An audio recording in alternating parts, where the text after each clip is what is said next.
Bom, gente, mais uma vez nós estamos aqui dentro do propósito do Grupo Unis, que é empoderar a gente para transformar realidades. E a gente sempre tenta trazer um tema aqui que faça diferença na vida da gente, na cultura da gente, no modo da gente ver e olhar o mundo, né? E hoje nós estamos aqui recebendo 3 pessoinhas fantásticas que vão discutir sobre programas assistenciais, né? Aqui nós estamos com José Manuel Magalhães Ferreira, licenciado em Estudos Sociais, bacharel em Teologia, mestre em Engenharia de Produção pela Universidade Federal de Santa Catarina, já foi diretor e professor da Educação Básica e Superior, já atuou como secretário municipal de Planejamento Urbano, secretário municipal de Controle Interno e atualmente é o secretário municipal de Habitação e Desenvolvimento Social aqui do município de Varginha. Estamos também com a Luciana Trindade, jornalista com 19 anos de atuação no sul de Minas e foco em comunicação corporativa. Nesses anos já atuou em veículos como o G1 Sul de Minas e passou pelas assessorias de imprensa das regionais Sul, da Copasa e do Sebrae e também da Unincor.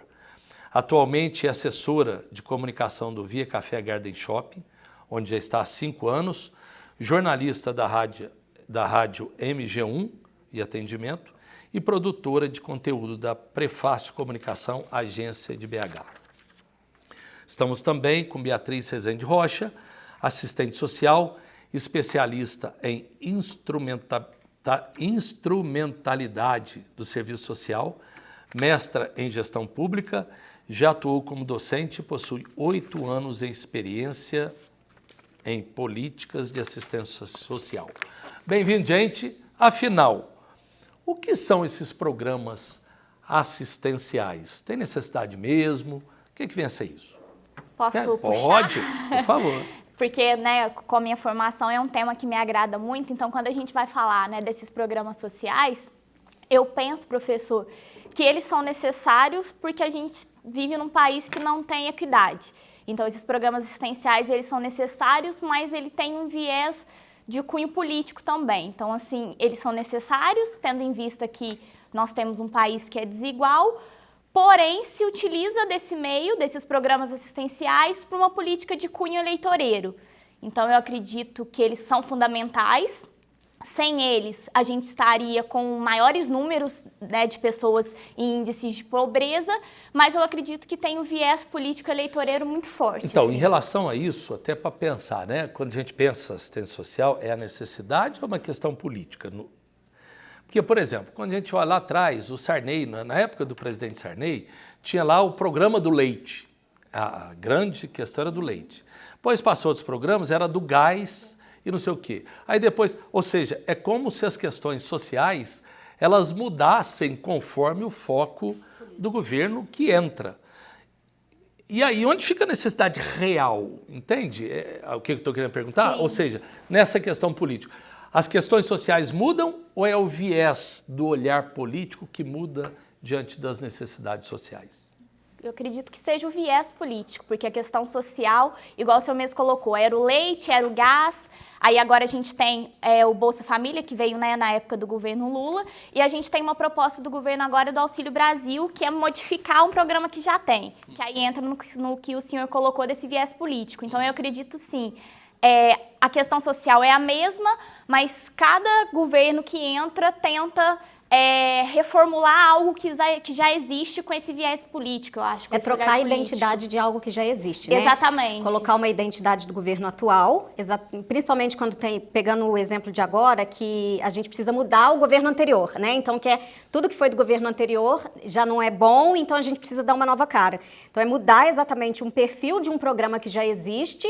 E nem estou falando se dava ou se não dava certo, é algo que já existiu, mas para dar uma nova identidade, porque precisa do governo que está agora na situação.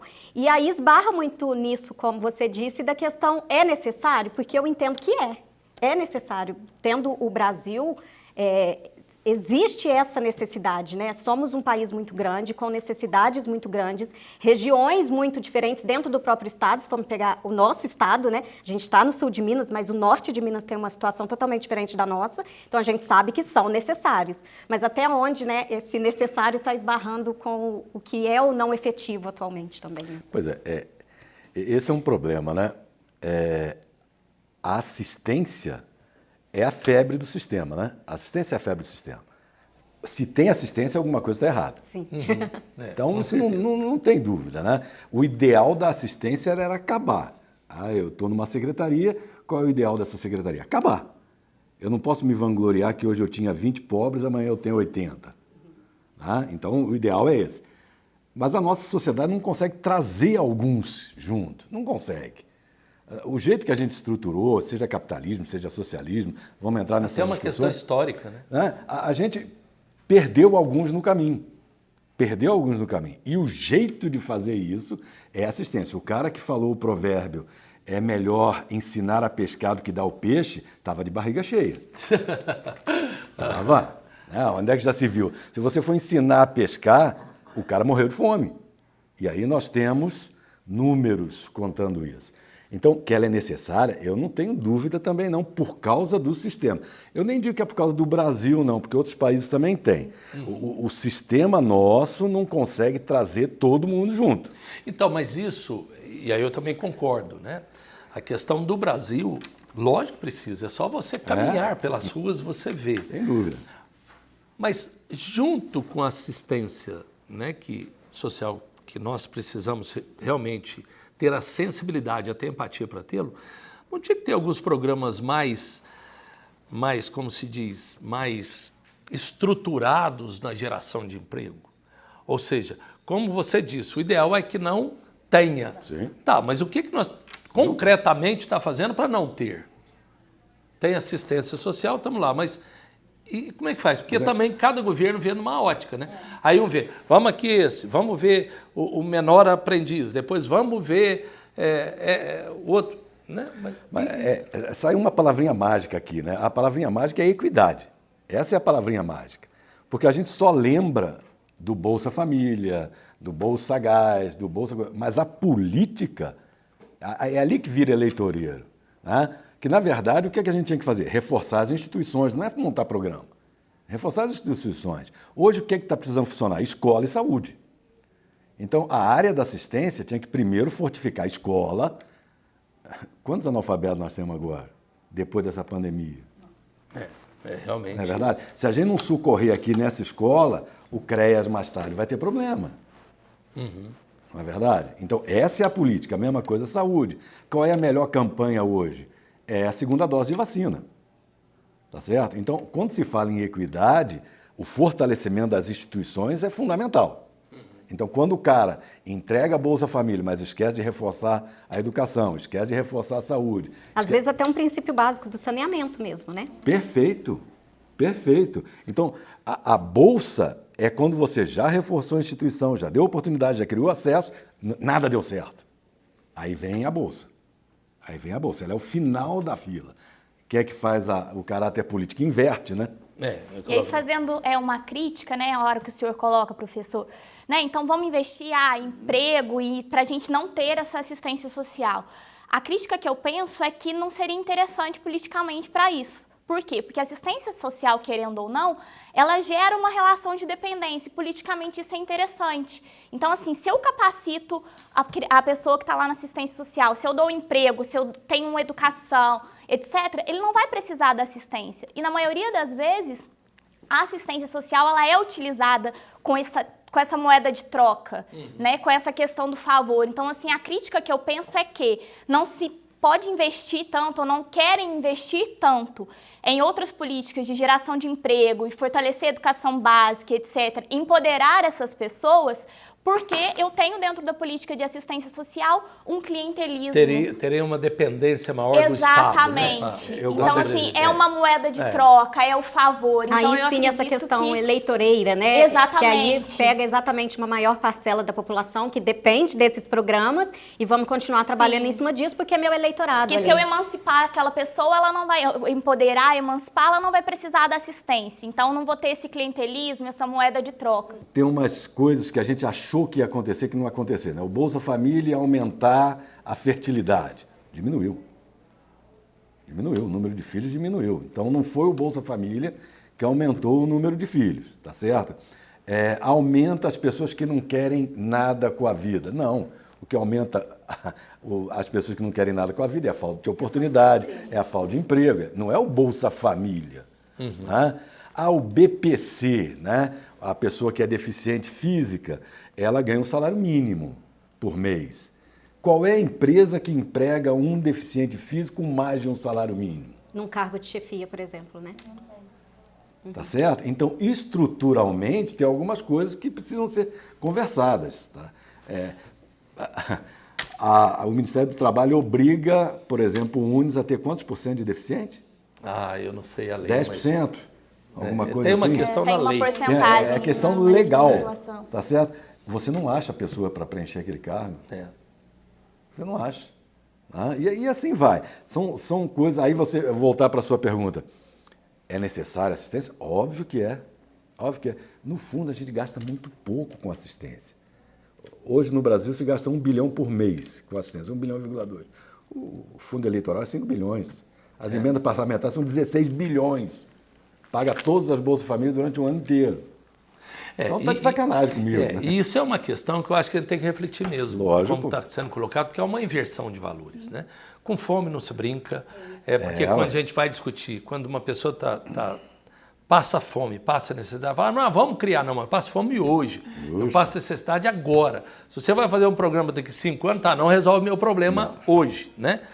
Quando a gente vai olhar uma questão até histórica no Brasil, quando você vai vendo, né, desde a questão da colonização, libertação dos escravos, a questão dos regimes feudais, né, aquela questão toda ali, você vai ver nas capitanias, né, você vai começando a ver a grande desigualdade. A própria colonização vem trazendo isso. Só que hoje nós estamos numa sociedade com a grande migração também que teve, né?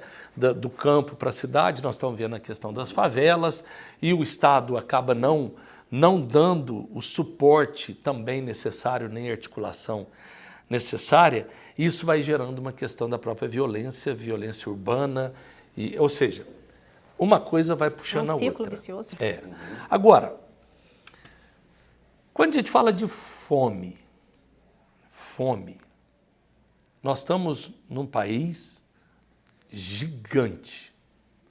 Nós temos a grande maioria de terras férteis no país. Como é que a gente pode falar de fome aqui? Né? Pensa bem. Nosso maior retorno é da agro, né? Pois é. Retorno financeiro no Brasil. Mas de repente assim, com tanta terra, e o nosso povo morre de fome.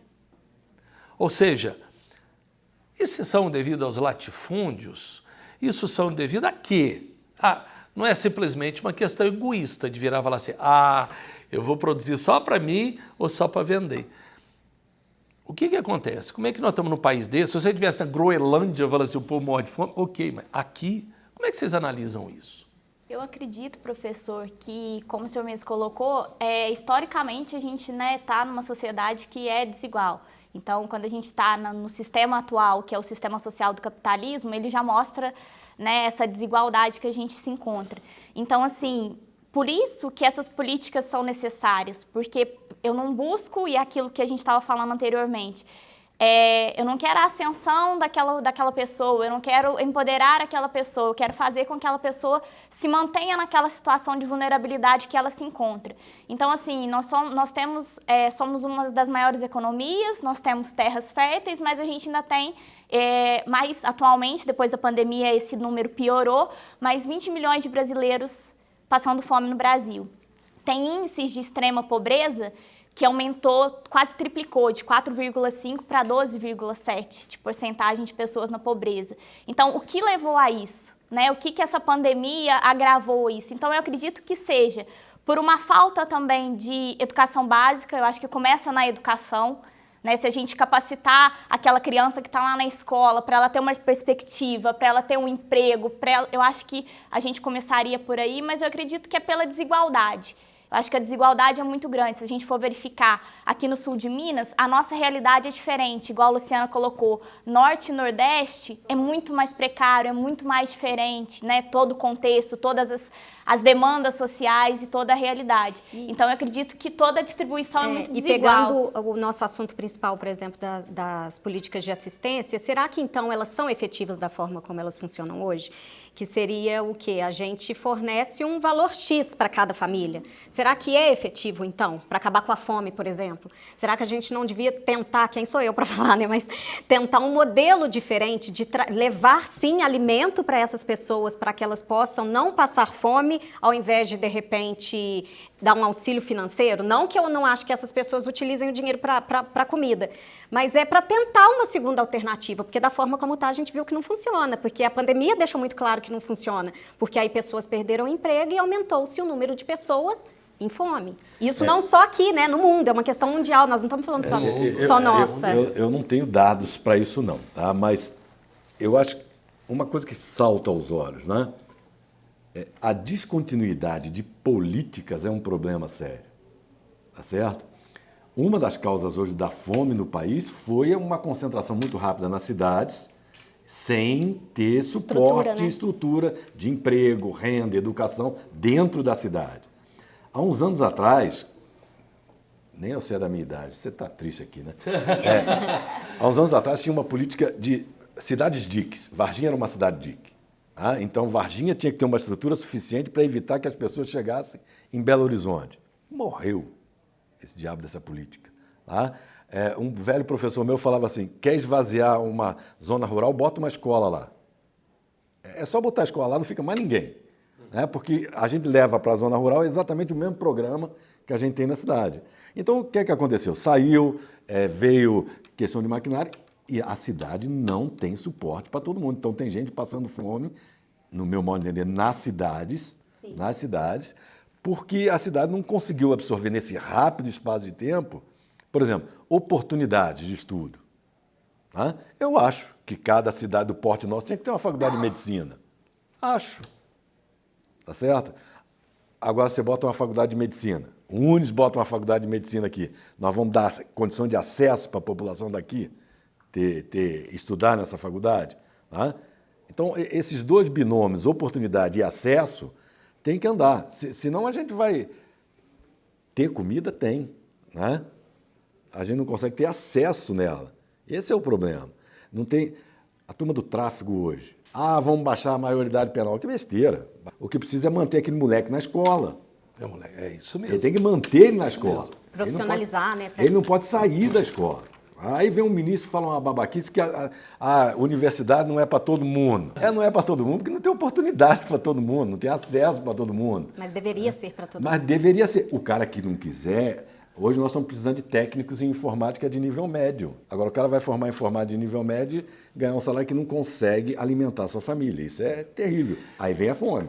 Por isso que quando a gente discute programas sociais, eu acho que vocês abordaram um tema muito claro quando vocês colocam essa questão eleitoreira, né? Muitos dos problemas sociais a gente nota que não foi feito para resolver uma situação. Ela foi feita por uma questão para garantir a manutenção do status quo e tudo mais.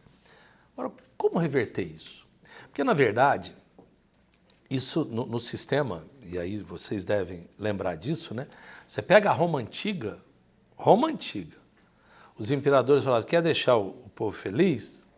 Pão e circo. Né? Ou seja, desde aquela época, a insatisfação vinha da pão e da comida e da diversão. Né? Evoluiu e tudo mais, etc. A gente vê todos esses programas sociais, todas essas discussões, os problemas sociais se agravando cada vez mais. Não precisamos colocar pano quente. Vamos ver o Brasil hoje. Né? Comparar, mas ver hoje. O grau de desigualdade e muitas vezes até sendo aplaudido mesmo, como a sociedade é assim mesmo. Como é que a gente rompe isso? Como é que rompe? Com a educação e com a saúde, ok. Mas como? Como? São gerações e gerações, né? É o nosso sistema que está podre ou nós ainda não temos um projeto de sociedade convincente? Como é que resolve isso? Eu acredito que os dois. O nosso sistema está podre e acredito também que a gente não tem um projeto de sociedade, e aí eu acredito que esse projeto de sociedade começaria, volto de novo, na educação básica, de fazer com que aquela criança lá, tornar aquela criança crítica, tornar aquela criança um ser pensante, ensinar para aquela criança o que é política, o que um vereador faz, o que um prefeito faz. Então, eu acho que a gente deve ir para além do que é atualmente, ensinar sobre cidadania, o que é direito, o que é dever, sabe, sobre essas estruturas, para que já com aquela criança ela comece a crescer com um pensamento crítico, comece a crescer rompendo muitas dessas barreiras e desses pensamentos que já são arcaicos, né? É o pão e o circo, é isso que funciona, sempre foi assim. Então, eu acredito que para a gente romper, né, toda essa massa que está, né, a massa do Brasil sobre essa situação de desigualdade, eu acredito que é complicado, mas eu acredito que existem possibilidades. E eu, enquanto assistente social, acredito que a gente deveria começar na educação básica, na criticidade daquela criança, de ensinar sobre política, sobre o que o vereador faz, o que um prefeito faz, o presidente faz o quê, quem faz o quê. Então, eu acredito que a gente deveria incentivar esse pensamento de refletir sobre aquilo que está acontecendo, para que aquela criança comece a crescer e se torne um cidadão crítico, reflexivo, propositivo, que saiba se posicionar. Eu acho que aí a gente começaria, não sei, às vezes romper um pouco esse pensamento assistencialista do pão e circo. Vocês concordam com isso?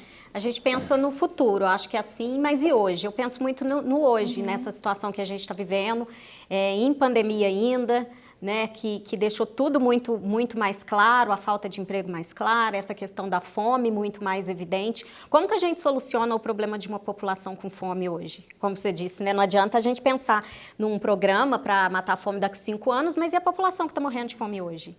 E isso eu falei no início, né, do saneamento básico, porque já é provado que a maior parte da população que passa fome não tem saneamento. Que aí, então vamos pegar um pedacinho de terra e vamos dar. É um tal de falar assim, vai plantar então. Mas ele não tem água, ele não tem saneamento na casa dele. As crianças ainda morrem de desnutrição em alguns pontos, né? Então, eu penso em como que fazer isso para que funcione agora, para a gente acabar com a fome de agora, assim. Eu acho que é a grande incógnita do momento. Eu tô assim, bobo de ver os números que nós temos, né? São absurdos, né? Semana passada eu fui a Eloy Mendes, o prefeito, falando e falou assim, eu tô com 273 analfabetos, crianças analfabetas. Primeiro, eu achei muito legal o prefeito saber um número exato. Estou com 273 analfabetos, ou seja, ele tinha consciência onde ele precisa ir, o que é que ele precisa pegar, tá certo? Então eu achei isso muito bom. Segundo, é impressionante, a gente está dando cesta básica, o pessoal não está tendo dinheiro para comprar gás. Então, tem gente pegando a cesta básica e vendendo para comprar o gás. Ou está voltando, né, fazendo fogão a lenha, né, cozinhando a lenha de novo, porque o gás está num preço Aí, quando eu recebi o convite, eu fui dar uma olhada nos meus números, que eu estava um pouco desatualizado com números. Varginha está com 1.800 pessoas abaixo do nível de pobreza. Ou seja, R$ 89,00 por cabeça em casa em Varginha. Cidade que não tem favela, 100% de esgoto tratado, 100% de água tratada, 100% de iluminação pública, 100% de infraestrutura.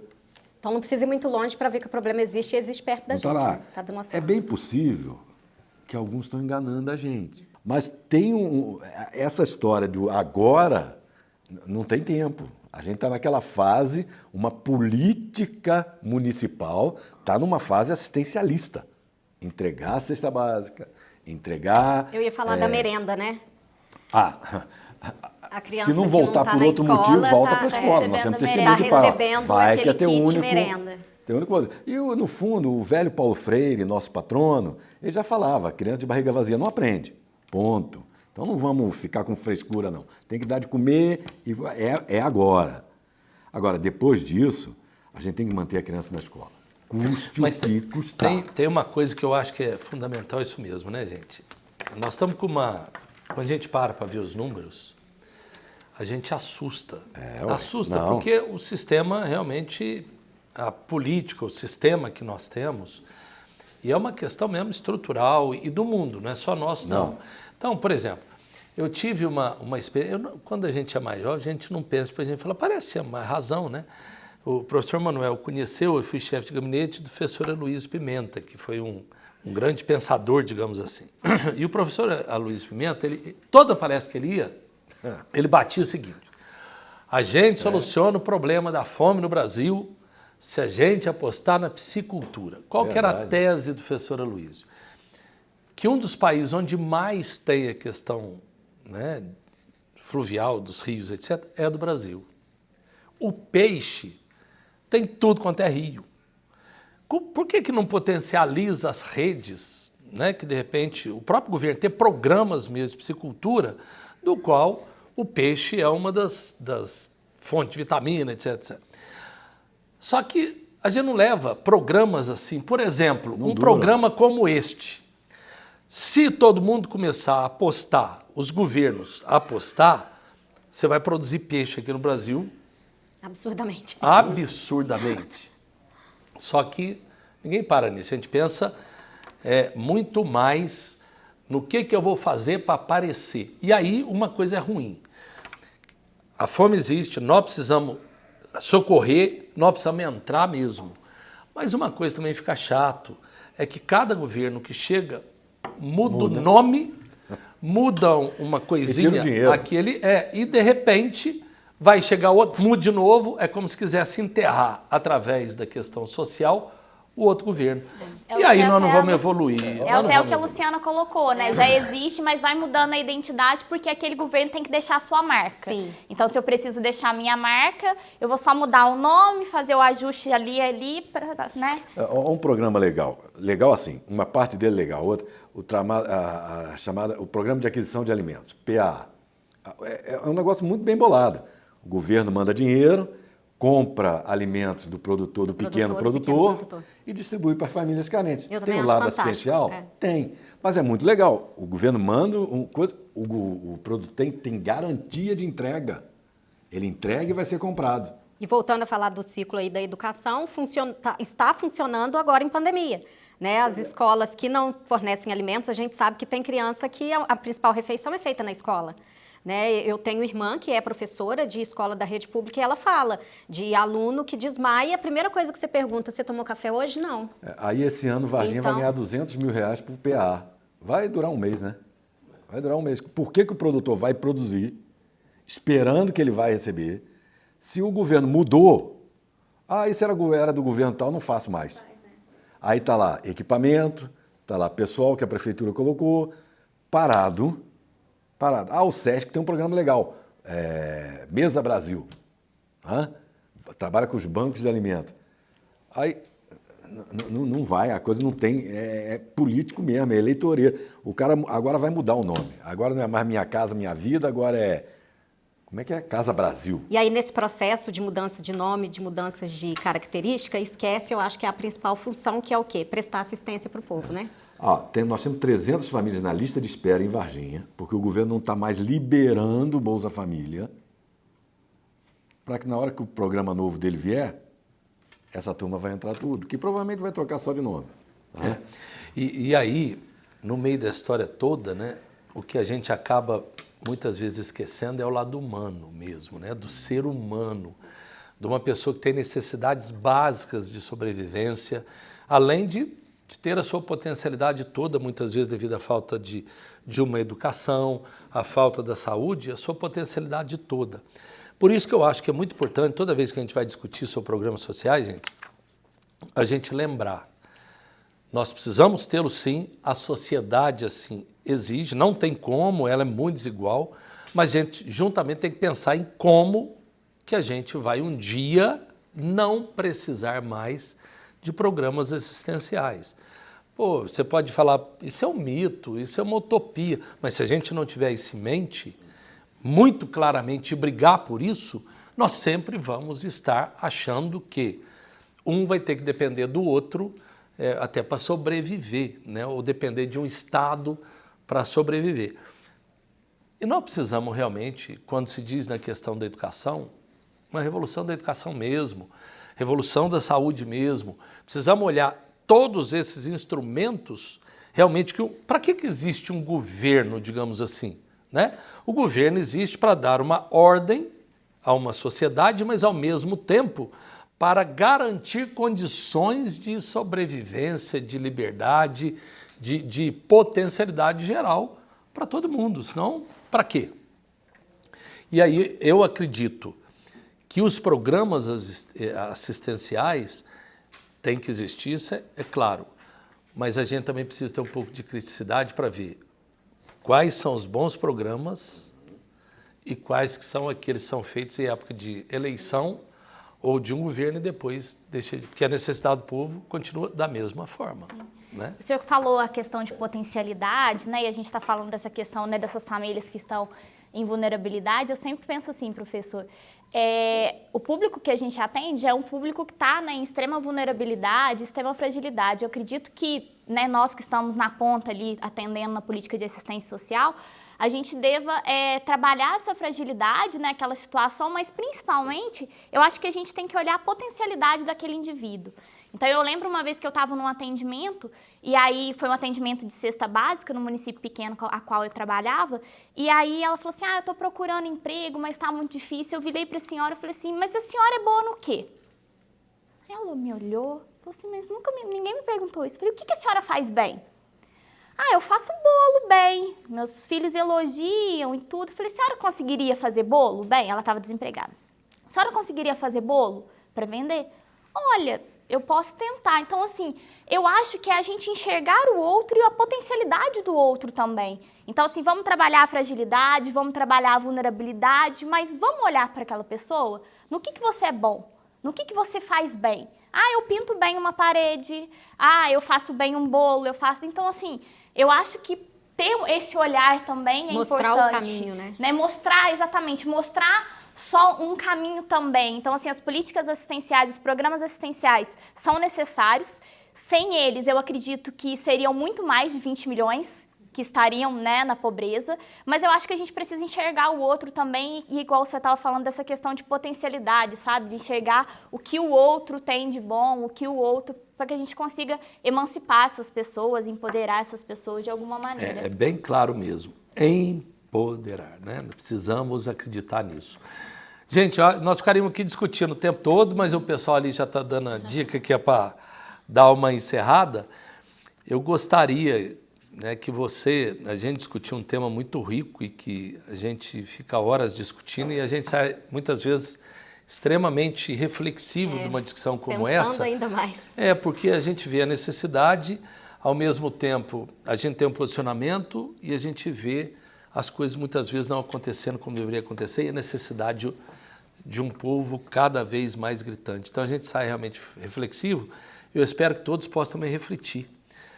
Uma coisa que nós precisamos ter a cada dia mais é a empatia. A gente tem que se colocar no lugar do outro, sentir essa questão, mas a gente realmente ser muito mais interativo socialmente nesse desenvolvimento da nossa sociedade, da nossa comunidade. Então eu pediria, se você pudesse, vocês aqui, né, no finalmente, qual que é o recado mais importante que você daria para aquele que está nos ouvindo diante desse empoderamento, dessa questão social? Qual que é a tua mensagem final que você daria para essas pessoas? Eu acho que nós podemos começar aí pela ordem que nós começamos, né? Que foi... Quem foi o primeiro? Foi o professor Manuel. Está na hora da gente pensar sério na população. Para quem recebe, procurar se informar. Nós temos muitas políticas que existem. A nossa área da saúde, a gente critica muito a saúde, a gente critica muito a educação, mas nós já temos muitas coisas que a população tem direito e não tem acesso porque não sabe. Na minha lida, a questão da falta de educação e a falta de saúde, pessoas doentes, estão muito juntas. Estão muito juntas. A pobreza tem essas duas características. Não é só doença psicológica, não, doença física, pessoas com incapacidade que não, são desiguais. Pronto, acabou. A nossa sociedade é desigual por natureza. Pronto. Tá? Então, tem que chegar nessas pessoas o conhecimento daquilo que elas têm direito e que o país já tem, que muitas vezes elas não têm nem acesso, não se informa para elas. Elas não sabem do que é. Então, que a gente procure se informar, que a gente procure correr atrás. Eu, pegando o gancho, né, do Manuel como jornalista, também acho que é por meio da informação, né? Não é fácil a gente sair de uma situação dessa de imediato, a gente precisa das políticas, né, de assistência, mas então eu acho também a busca por informação, seja pelos programas de assistência existente, seja pelo governo atuante, se informe, né? Eu acho que a informação está aí, hoje ela é disponível no nosso celular, né, de forma cada vez mais aberta, e procure saber o que acontece no seu bairro, o que acontece na sua casa, como bem disse a Bia, né, de empoderar essas pessoas desde nova para saber o que é um prefeito, um vereador. Então vamos começar por aí, vamos procurar saber o que são essas políticas e o que tem por trás dessas políticas, porque eu acho que sim, por meio da informação a gente vai conseguir mudar. Concordo com os colegas, mas eu vou para um outro viés, né? Quero deixar aí uma pulguinha atrás da orelha do pessoal que está assistindo. A gente falou de números, né? Porque números sempre é algo que nos assusta, igual ainda o professor colocou. Então, atualmente são mais de 20 milhões de pessoas na pobreza. E eu queria, né, deixar esse questionamento. Isso te assusta ou isso te conforta, porque você não é uma dessas pessoas? E o que você poderia fazer para tentar diminuir esse número no seu bairro, na sua rua, com o seu vizinho? Então, uma reflexão nesse sentido. Isso vai me assustar ou isso vai me confortar porque eu não sou uma dessas pessoas? Então, eu acho que é para a gente refletir, para a gente buscar informação, mas principalmente buscar, como o professor colocou, a ter empatia. Como que eu vou poder fazer a diferença, então, diante desse cenário que a gente tem na minha rua, no meu bairro, com o meu vizinho? Então, eu acho que é nesse sentido a mensagem que eu queria deixar. Gente, agradeço vocês mais uma vez, obrigado, né? Foi fantástica essa nossa discussão. Acho que todo mundo que está nos ouvindo vai parar para pensar um pouco. Afinal, está na nossa mão também fazer a nossa parte, né? Não é só o outro, não. Todos nós. Desde a hora de escolhermos os nossos governantes, como também a forma que nós interagimos com a nossa sociedade. Obrigado. E a você que nos ouviu, brigadão mais uma vez. Daqui a um dia estamos de volta. Valeu!